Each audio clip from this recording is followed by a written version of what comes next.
There's a silence that falls over the family when someone drinks too much, but it's not the silence of peace. It's the silence of tension, of fear, of everything held in. And within that silence, something begins to crack. Addiction, especially alcoholism, is rarely just about the drink. It's about the unbearable weight of being, the ache of existence, the pain that has nowhere to go. And the moment alcohol enters the picture, it offers something intoxicating. Not just the substance, but the illusion of control, of freedom, of escape. Freud understood this better than most. He believed we are driven by impulses, deep currents of pain and pleasure buried beneath our awareness. And when someone in a family turns to alcohol, it's often a desperate act of psychic survival, a way to soothe the inner chaos when words fail. But here's the truth nobody says out loud. The alcoholic isn't the only one suffering. The entire family system bends around the addiction. Roles are reshuffled. Rules are rewritten. The child becomes the caretaker. The partner becomes the enabler. And love becomes a battlefield, where everyone is quietly losing. Imagine a child growing up in that storm. One minute, their father is funny, generous, dancing to old records. The next, he's slurring, angry, unreachable. The inconsistency is its own form of violence, because it teaches the child one thing. Love is unpredictable. Affection is conditional. Safety is not guaranteed. So the child adapts, becomes hyper-aware, reads emotional weather like a radar system, becomes a peacekeeper, a perfectionist, anything to avoid the next explosion. This is not just a coping mechanism, it's a trauma response. Freud would call it a defense, an unconscious strategy to manage unbearable emotion. And it works, for a while.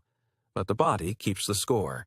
And the child, now grown, often carries this nervous system into adulthood, still bracing, still scanning, still wondering if they're lovable only when they're useful. Alcoholism doesn't just damage liver cells. It distorts emotional reality.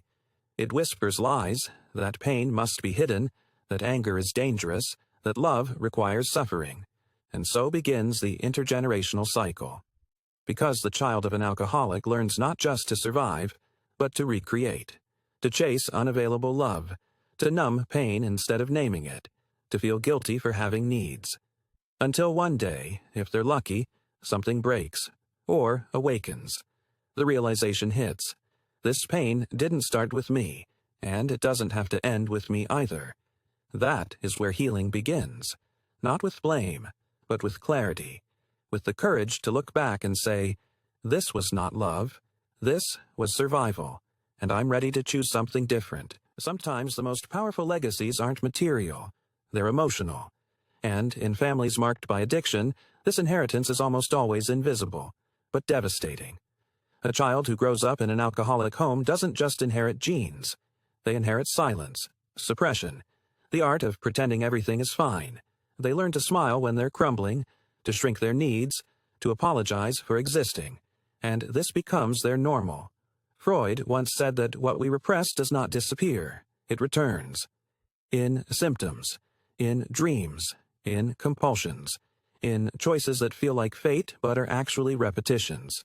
So when that child grows up and finds themselves in relationships where they're not seen, or in jobs where they give too much, or in friendships where they can't say no, they're not being weak.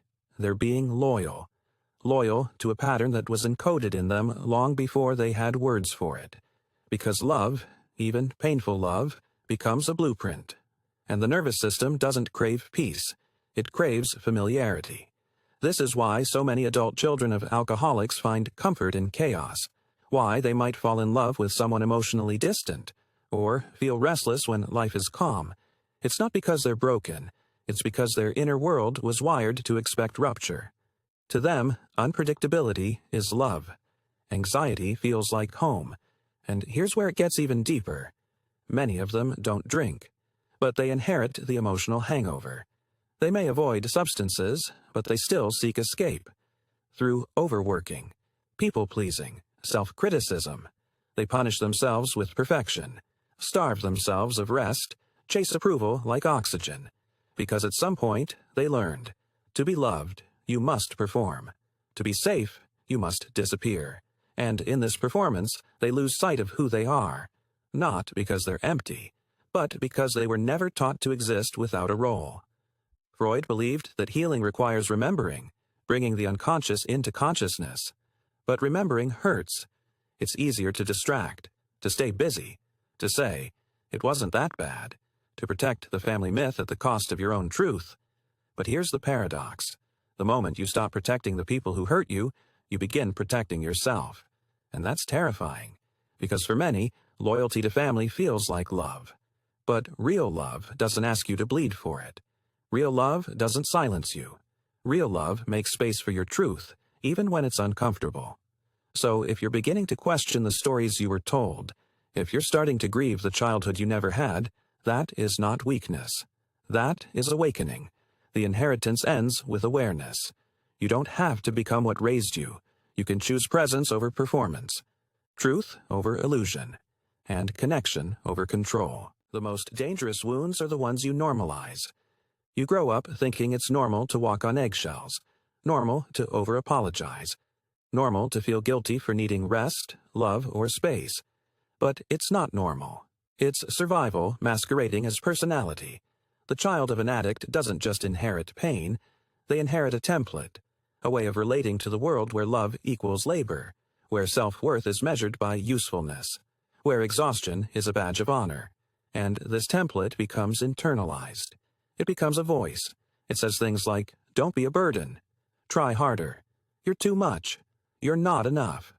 This is what Freud called the superego, the internalized authority figure, often harsh and punishing.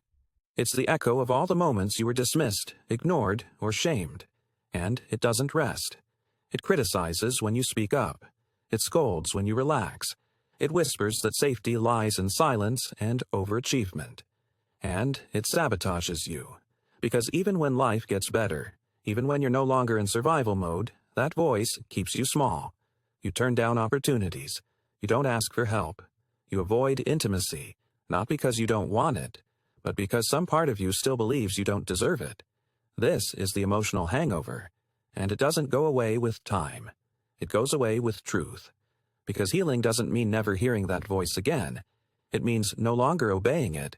It means pausing when you feel the urge to overfunction. It means asking, whose rules am I following right now?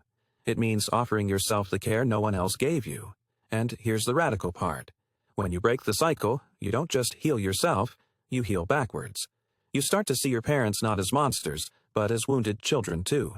People who inherited pain and didn't know what to do with it. People who escaped into bottles because they didn't have better tools. This doesn't excuse the harm, but it reframes it. It gives you space to feel grief instead of guilt, to feel anger without shame, to love without losing yourself.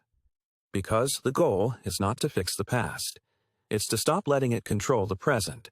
And you do that by turning toward yourself, not the version that learned to survive, but the one quietly waiting underneath. The self that existed before the roles, the guilt, the silence, that self is still there. You just have to listen closely. There comes a moment, quiet, often uncelebrated, when you realize you don't want to keep surviving. You want to live, but living for the adult child of an addict can feel like betrayal. Because for so long, suffering was your language. Chaos was your comfort. The pain was familiar, predictable in its unpredictability. Choosing peace? That's unfamiliar terrain, and unfamiliar can feel unsafe. This is where many people get stuck. They intellectualize their trauma, analyze it, name it, but don't leave it. Because leaving it means losing the identity that was built around pain. It means shedding the armor you've worn since childhood. And who are you without that armor? Vulnerable, exposed, human, but also free. True healing is not about perfection. It's not about becoming someone new. It's about remembering who you were before the world taught you to forget.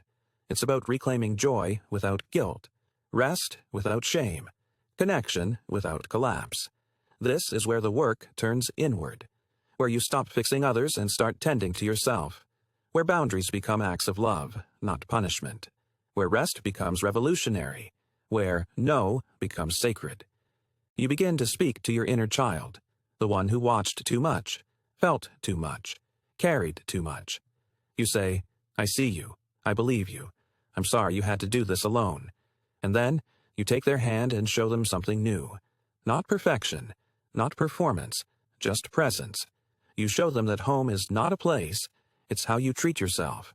And slowly, layer by layer, you become what you always needed. Not a savior, not a fixer, but a safe place. This is what it means to break the cycle. It means you stop passing down what broke you. It means the silence ends with you, the guilt ends with you, the fear ends with you, and something else begins. Self-trust, self-tending, self-belonging. So, if you've come this far, if you've looked your pain in the face and refused to turn away, know this: you're already rewriting the story.